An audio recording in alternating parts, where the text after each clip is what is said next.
Hi friends, இன்னைக்கு நம்ம வீடியோல பச்சை திராட்சை சாப்பிட்றதுனால என்னென்ன நன்மைகள் கிடைக்குங்கிறத பத்தி தான் பார்க்க போறோம். பொதுவாகவே குழந்தைங்கள்ல இருந்து பெரியவங்கள் வர விரும்பி சாப்பிடக்கூடிய பழம், அதுவும் மற்ற திராட்சைகளை விட இந்த பச்சை திராட்சை விரும்பி சாப்பிடுவாங்க. அதுக்கு காரணம் இதோட டேஸ்ட் தான். தினமும் பச்சை திராட்சை சாப்பிட்டா உண்மையிலேயே உடம்புக்கு நல்லதா? சர்க்கரை நோயாளிகள் சாப்பிடலாமா? எடை குறைக்கிறதுக்கு ஹெல்ப் பண்ணுமா?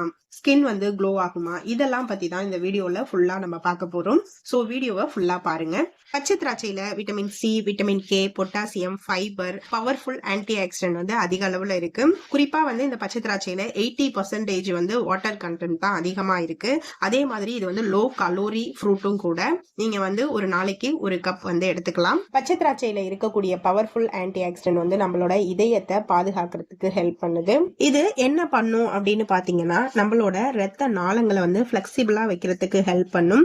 பேட் கொலஸ்ட்ரால் பில்ட் ஆகுறத குறைக்கிறதுக்கு உதவும்.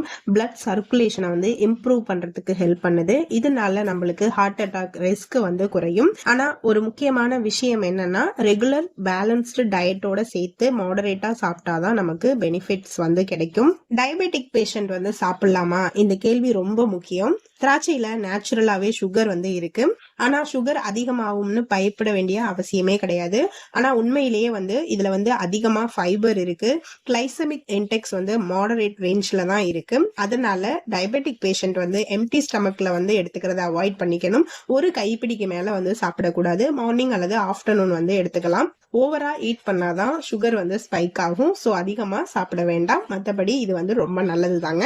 குடல் ஆரோக்கியத்துக்கும் மலச்சிக்கல் பிரச்சனையை தவிர்க்கவும் நீங்க பச்சை திராட்சை சாப்பிடலாம். ஏன்னா இதுல இருக்கக்கூடிய high water content, natural fibre நம்மளோட பவல் மூவ்மெண்ட்டை ஸ்மூத் ஆக்குறதுக்கு ஹெல்ப் பண்ணும். டெய்லியும் நீங்க ஒரு கைப்பிடி பச்சை திராட்சை சாப்பிடலாம். நம்மளோட கட் பாக்டீரியா நல்லா ஒர்க் பண்றதுக்கு உதவும். நிறைய பேர் கிரேப்ஸ் அதிகமா சாப்பிட்றதுக்கு ஒரு மெயின் காரணம் அவங்களோட ஸ்கின் க்ளோ ஆகும் அப்படிங்கிற நம்பிக்கை தான். உண்மையாவே கிரேப்ஸ் சாப்பிட்றதுனால நம்ம ஸ்கின் க்ளோ ஆகும்னாங்க. அதுக்கு காரணம் என்னன்னா, பச்சை திராட்சையில இருக்கக்கூடிய விட்டமின் சியும் ஆன்டி ஆக்சிடென்ட் ரெண்டும் தான். இது நம்மளோட கொலாஜன் ப்ரொடக்ஷனுக்கு சப்போர்ட் பண்ணுது. விரிங்கிள்ஸ் வர்றதை ஸ்லோ ஆக்குது. ஆக்னியை ரெடியூஸ் பண்றதுக்கு ஹெல்ப் பண்ணுது. இந்த ப்ராப்ளம்லாம் சரியாகும் போது ஆட்டோமேட்டிக்கா நம்ம ஸ்கின்ல க்ளோ அதிகமாகும். நிறைய பேர் என்ன பண்றாங்கன்னா, கிரேப்ஸை ஜூஸா எடுத்துட்டு ஃபேஸ்ல அப்ளை பண்ணிக்கிறாங்க.